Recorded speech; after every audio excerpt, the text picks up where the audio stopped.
Whether you're looking for answers to specific life questions or seeking to become the best version of you possible, welcome to the Mental Breakdown and Psychreg podcast, where we offer insight, information, and strategies based upon research and years of practice as clinical psychologists.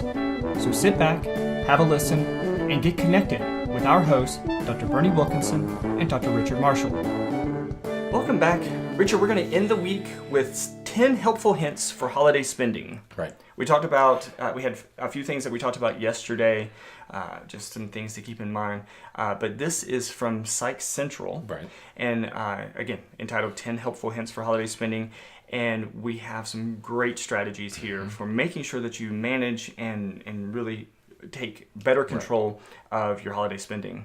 Right. And these would apply not only to holiday spending, but there's good advice here for year-round spending. Right. But we're at that time now where we are firmly between Black Friday and Cyber Monday. That's where we're recording, but by the time you're listening to this, it will have been a week since that happened. And we're well into... Yeah. Now, it seems like there's that line. When Thanksgiving hits, then the Christmas music and all... Now, granted, the stores have been filled, starting at Halloween. Right. But now the radio stations are beginning to play Christmas music. You hear it in the stores, and now we're into the frenzy. So we're well into it, because now we're at December 1st. Right. And now the frenzy really begins. Right. Okay. Absolutely. Began about a week ago, but wow. Right. So as you're entering this weekend, the next weekend, the first weekend that follows, all of that, the big start, the big kickoff to the holiday spending. These are 10 helpful hints that will help you, or 10 hints that will help you make sure that you control some of that spending. So control the spending, because as we've said all week long, you're going to have to pay for all this stuff eventually, and you want to make sure your purchases are appreciated and affordable. Right. So the first thing is the first thing listed here is setting a budget. Right. Now it sounds simple and it sounds like no kidding. But how many of us really do that? That's right. Most of us don't. Most of us just start out by saying, let's start looking at what people want or what we want to get people. We don't start out with how much money do we have to spend. That's right. And I think this is the single most important thing that you can do. It takes discipline. Right. But you can say, well, I'd like to give to the mailman, and I'd like to give to the letter carrier, and I'd like to give to this, and I'd like to give to that. Yes, we all would, okay? But you only have so much money. Right. No matter what you think. Right. Unless you want to pay for the holidays year-round, okay, which I wouldn't ask anybody to do. You only have so much money. Right. And so you have to set a budget, stay within that budget, and you'll learn that there are certain things you can't buy, or there are certain people you can't buy for. Right. And that's just how things work. Right. Right. And so you're going to notice the next few are all related to this important first step. And that is, so number 2 is to find a way to track your expenses. Right. One of the ways that we do it is at our home, is we know what our budget is. And so whenever we're making a list of the things that we know that we're going to get, we list next to it how much we're spending, how much those things cost. And so we're using that way to track our expenses, to make sure that we're not spending too much in any particular area, and staying focused that way. That's right, because if you spend too much on A, then you're not going to have anything left for C. Right. Okay. So yes. Number 3 is to be realistic, and I think that that's a really important thing to hold on to, because we fantasize about buying everything. Right. There's the new Xbox out, so we got to get the new Xbox, or there's this new video game out, and we got to get the new video game. Well, now if you get a new Xbox and a new video game, now you're already at $700, $600, $700. Does that fit in your budget? Right. $600 or $700 for 2 items? Right. Probably not. So be realistic in what you're thinking about getting. Right. But at the other extreme, don't say, I'm not going to do that this year. I'm not going to spend any money. I'm not going to buy anybody anything. And I know there are people who are beginning to do that. Right. Okay. So be realistic. I mean, there may be people for whom it doesn't matter. Right. You know, I have family members, and it doesn't matter whether I buy anything for them or not. Right. They don't really expect anything. But there are others who would be offended if I didn't. So be realistic within your little circle. Yeah. It's interesting. Funny that when people will say, I'm setting a budget. My budget's $50 for Christmas, and I have 20 people that I need to buy for. That's right. Everybody. Okay, so that's not going to work. So you have to be realistic. Be realistic. And that's realistic in all areas. Right. If you only have $50 to spend, $50 is the appropriate budget. Right. But don't buy for 20 people. That's right. Then decide how you're going to spend that money. Who you're going to purchase for and who you're not going to purchase for. Mm-hmm. Number 4 is to create and regularly review your financial goals. Right. So again, this is another important piece of setting that budget. Set a budget. Mm-hmm. You have to make sure that you're staying within those financial goals. That's right. Now, don't lose sight of your goals because it's holiday time. Right. Again, I wouldn't ask anybody to give up their financial goals to buy me something for Christmas. Right. And I don't think I'm alone in that regard. Right. I think that everybody probably feels the same way. I hope that other people feel that way. So, number 5 is to identify your values. Right. Okay? Mm-hmm. So what is more important to you? Right. Buying an expensive gift or letting somebody know that you care about them and that you know them, that you know what they're interested in and what they care about. Mm-hmm. So know your values, and if you know your values, you're gonna fare far better than if you didn't. Exactly. Mm-hmm. Number 6 is don't forget the true meaning of the holidays. Right. For a lot of people, we forget this completely. We lose sight of what the holidays really are intended for, and we put all the focus on the gifts or what are we going to get for somebody. That's right. Or from somebody. For many people, the holidays have become a time of rampant gift giving. Right. Okay?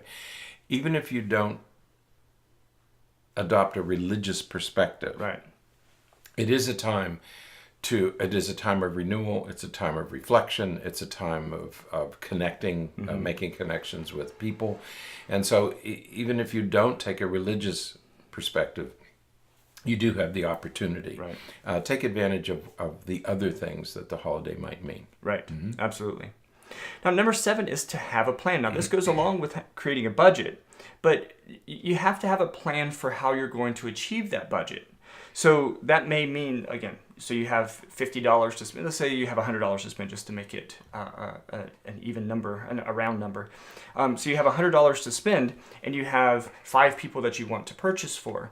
Well, if you have a clear plan and you're working out not just what the budget is, but what type of things you're going to get for each person, then that's going to keep you focused and you're just going to sort of narrow your plans for dealing with and keeping to your budget, but dealing with the purchases that you need to buy.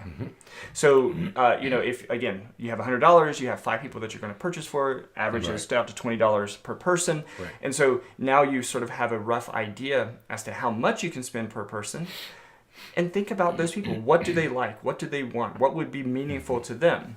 And then focus on that, and it narrows your search. It narrows if you know that you're going to buy something for your son and a video game would be really important to him, all right? So that narrows that search down to video games under $20. Okay, so you can put that in a search engine and you can find video games that cost less than $20. I can? Yeah. Put it in a search engine? Yeah. What does that mean? Oh boy.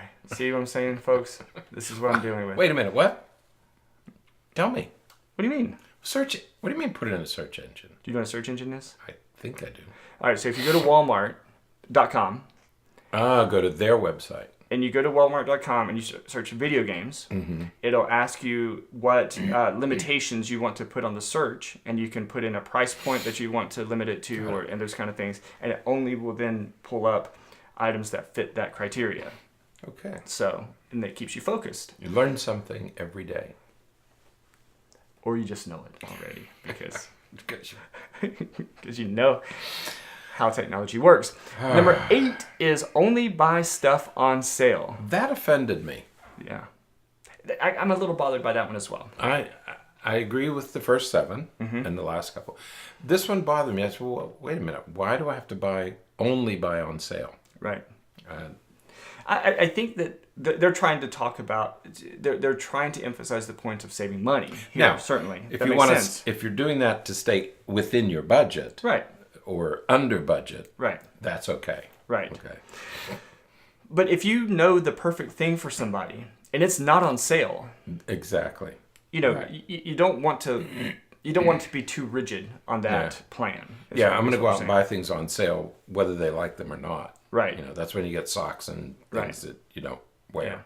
Yeah. So, I was a little bit troubled by that one. Yeah, so take that one with everything else in mind. If you know what you want to get the person, if it's on sale, then that's when you focus on that. But if it's not on sale, but you know the perfect gift for that person, and it's within your budget, Now that's when that search engine might be helpful. That's true. See how quickly I learn, right? No, because if you look it up and you can find it on sale somewhere, yes, by all means do that. Mm-hmm. So if you go into your search engine, I love this stuff. If you go into the search engine and narrow it down, you hurt my brain sometimes. You might find a bargain. That's right. Okay. Number 9. Find what works for you. And so this is, again, being adaptable. You're going to receive emails. You're going to get lots of advice from other people about this is the way to do it. This is how you should do it. This is what you should be thinking about. This is the search engine that you should use. This is how you should do it. But do what works for you. If it works for you to talk to other people, to talk to friends or family members about it, something before you make the plan, do that. But just find what works for you. I hate the phrase back in the day because I don't know what back in the day means, but prior to debit cards, you remember not having a debit card. Yeah. Right? You had to do it. You had to do all the shopping by check. Mm-hmm. Okay. And so you had a running tally. Mm-hmm. In your checkbook because you would subtract and subtract and subtract. You say, okay, I've spent this much, and you had this tally. When you have a debit or a credit card, you don't have that tally. Mm-hmm. My father warned me about that years ago, and I said, well, no, I'm taking it. I was trying to explain a debit card. Mm-hmm. He was thinking credit card because you don't keep track. Right. And I said, well, you really do because it's taking money out immediately. And he said, doesn't matter. Mm-hmm. You're still not able to keep track. And he was right. Yeah. You probably spend more. Yeah. So do what works for you. If you have some way of keeping track with a credit card or debit card, or you need to have a checkbook, or some people say bring $100 bills. Right, we talked about that earlier. But that's again a great strategy. Perhaps for you, the best thing to do to keep within your budget is to, whatever your budget is, to have that much in cash. That's right. And cash is the only thing that this cash is the only thing I'm going to spend for Christmas this year. And so when that money's out, then you're done. When that envelope is empty, right? You could fill an envelope up with $5 bills. Mm-hmm. Well, when that's empty, then that's it, and you have to be disciplined enough. Otherwise, you're going to take on debt, right? And it's going to be very expensive debt because it's credit card debt, right? Okay, absolutely. So you're going to be spending far more than you think you're spending. Mm-hmm. Yeah, and the last thing here is to take it easy. Be careful when you're making decisions. Don't get revved up, don't get anxious, don't get really consumed and wrangled into the hype that is the holiday season. Right. Take it easy, breathe, pause a little bit, and then make decisions. And it doesn't mean that you can't enjoy this experience, because you certainly should. Mm-hmm. Okay, you should enjoy the experience. You should do it within a budget. Right. You should do it with a plan. So we don't mean to say that this has to be cold and calculated and you can only buy on sale and all that sort of stuff. You should enjoy the experience, but you should enjoy the experience within your means. Right. Okay. Because that's going to make you feel a lot better when it's all over. Absolutely. So, all right. I hope that this helps as you're planning the holiday season, as you're looking at how to approach this without going into debt and turning January into an awful month because of receiving those credit card bills. We'd love to hear from you what you thought. If you have other strategies, if you have other ideas, we'd love to hear from you, and we'll share them with other people. Like us, follow us, rate us on iTunes, share our YouTube channels with other people just to get more people involved in the conversation, check out our Patreon page at patreon.com/thementalbreakdown. It's an easy way to support us if you have the interest and means and are willing to do so that we can create more time so that we can do more stuff. There's more stuff that we want to do. Not buy more stuff. Do more stuff. Because we have a lot of ideas for 2018 that we want to get out to all of you just to help us all live a happier, healthier life. Right. So, all right. Is that it? Should be. All right. Until next time, stay happy, stay healthy, and forget to be afraid.